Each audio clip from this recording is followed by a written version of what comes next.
আসসালামু আলাইকুম। অনেকদিন পর ব্লগ নিয়ে আসলাম। আর এখানে আমার বাইকের কিছু মাল বলা যায়। একটা হচ্ছে ইঞ্জিন অয়েল, যেটা মোবিল, আরেকটা হইতেছে ক্লাস, আরেকটা হচ্ছে এয়ার ফিল্টার, এই যে দেখতেছেন।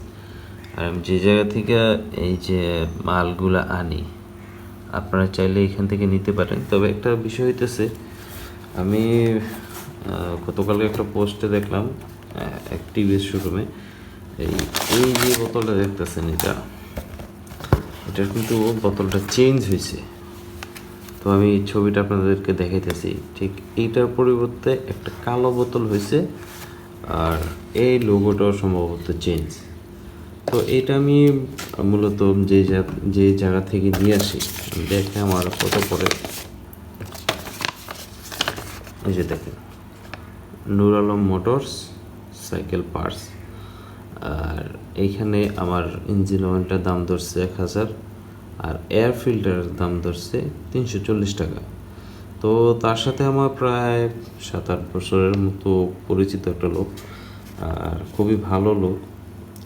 আমি মূলত অরিজিনালি জিনিস আনার জন্যই ওইখান থেকে আনি। এই যে ইঞ্জিন অয়েল আমার প্রায় 2-3বারের মতো খারাপ পড়ছিল, যেটা আমি বংশাল থেকে আনছিলাম।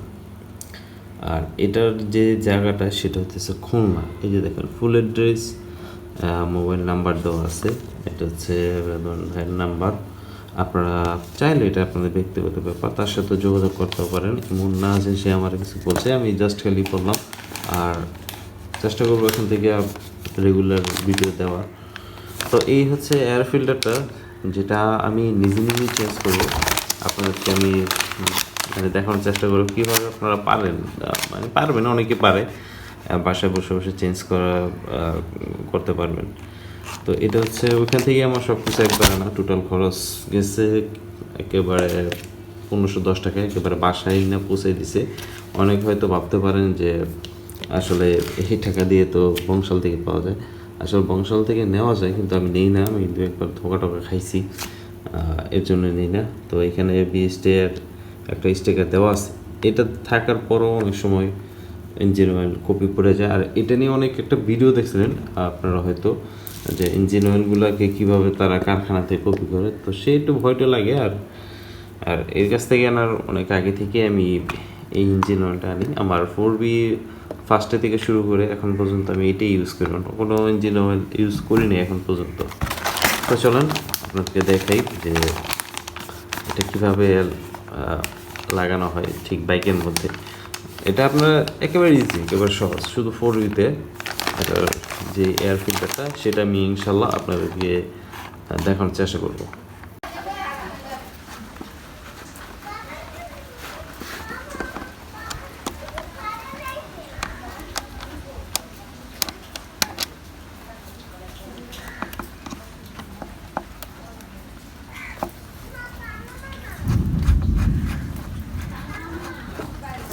আপনারা কাজ করবেন, এখানে যে 4টা নাট আছে স্ক্রু, এটা ফার্স্টে খুলবেন। খোলার পরে খুব সাবধানের সাথে খুলবেন, কারণ অনেক সময় এই ভিতর দিয়ে এইগুলা ঢুকে যায়। তো আমি খোলার পরে দেখাইতেছি। এই যে যেভাবে খুলতেছি ঠিক এইভাবে খুলবেন স্ক্রুগুলো। খোলার পর স্ক্রুগুলো, তারপরে দেখেন এটা আমি কীভাবে বের করি। একটু মানে হার্ড বলা যায়, তবে আবার একটু সহজ আছে। যেহেতু আমরা অতটা দক্ষ না, তো আমাদের ওইভাবে বের করতে হয়। আর দেখেন এয়ার ফিল্টারটা কী অবস্থা হয়েছে। বাংলাদেশে যে আবহাওয়া অনুযায়ী এই এয়ার ফিল্টারগুলো এই অবস্থা হয়, যার কারণে খুবই তাড়াতাড়ি ময়লা টয়লা যায়, নষ্ট হয়ে যায়। এর জন্য আমাদেরকে বেশি হয়তো চালানো যায় না, হয়তো 3000-4000 কিলো পর্যন্ত ইউজ করা যায়। তারপর দেখে সেটা চেঞ্জ করা। এখানে 12000 কিলো পর্যন্ত দেওয়া আছে এই এয়ার ফিল্টারটা। তারপর আমার কাছে যে নতুন এয়ার ফিল্টার আছে, এটা আছে ইনটেক, যেটাকে আমি এখন খুললাম। খোলার পরে যে দেখেন একেবারে পুরো ফ্রেশ নতুন। তো এটা কিভাবে ওখানে সেট করবেন আমি সেটাও আপনাদেরকে দেখাইতেছি। এই যে দেখেন, একেবারে সহজভাবে এটাকে খুবই সুন্দরভাবে বসানো যায়। এই যে দেখেন, বসানোর পর হালকা একটু জাতা মাতা দিবেন, যাতে এটা জায়গা মতো বসে যাবে। একটা খাপ আছে, খাপের মতো সুন্দর মতো লাইন করা আছে। ওই লাইন মতো দিলে এমনি এটা অটোমেটিক না, হাত দিয়ে বসানো যায়, সুন্দরভাবে এটা বসানো যায়।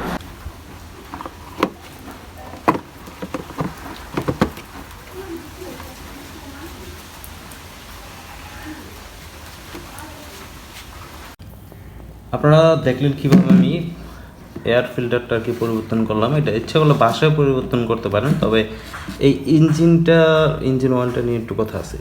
যে ইঞ্জিন অয়েলটা আমি আপনাদেরকে দেখাইছি যে ট্রুফোরের সেম কোয়ালিটি আরেকটা বের হয়েছে। বোতলের কালারটা হইতেছে ঠিক নেভি ব্লুর মতো, পুরোপুরি ব্ল্যাক না। ওটা আমি যতটুকু খোঁজ নিয়েছিলাম ওটা আসলে কোনো অফিসিয়ালি কোনো ইঞ্জিন অয়েল না। ওটা দেখা গেছে কলকাতা থেকে তারা আর কি নিজস্বভাবে তৈরি করে তবে লোগো টোগো লাগায় বাংলাদেশে সেল দিতেছে। তো আপনারা যদি কিনতে চান ইচ্ছা করলে কিনতে পারেন, কিন্তু ওইটার সম্বন্ধে আমার ওরকম কোনো ধারণা নেই। তবে এইটা হইতেছে পারফেক্ট। আমি যে জায়গা থেকে আর কি আপনাদেরকে যে ঠিকানাগুলো দিছি আপনারা ওইখান থেকে চাইলে কুরিয়ার করে নিতে পারেন। খুবই ভালো লোক, যদি বলেন তাহলে তারা আর কি সেন্ড করে দেবে। এটা হচ্ছে অরিজিনালি, কারণ 2-3 বার আমি ধোকা খাইছি, আমার ইঞ্জিন অয়েলটা খুবই খারাপ করছিল। তো ব্লগটা এখান থেকে শেষ করতে যাচ্ছি। আর আপনারা একটা বাইক বানিয়ে তো বুঝেন, বাইকের সবচেয়ে যেটা ইম্পর্টেন্ট দিক এটা হচ্ছে সার্ভিস প্লাস ইঞ্জিন অয়েল। তো এই দিকটা খেয়াল রাখবেন অবশ্যই।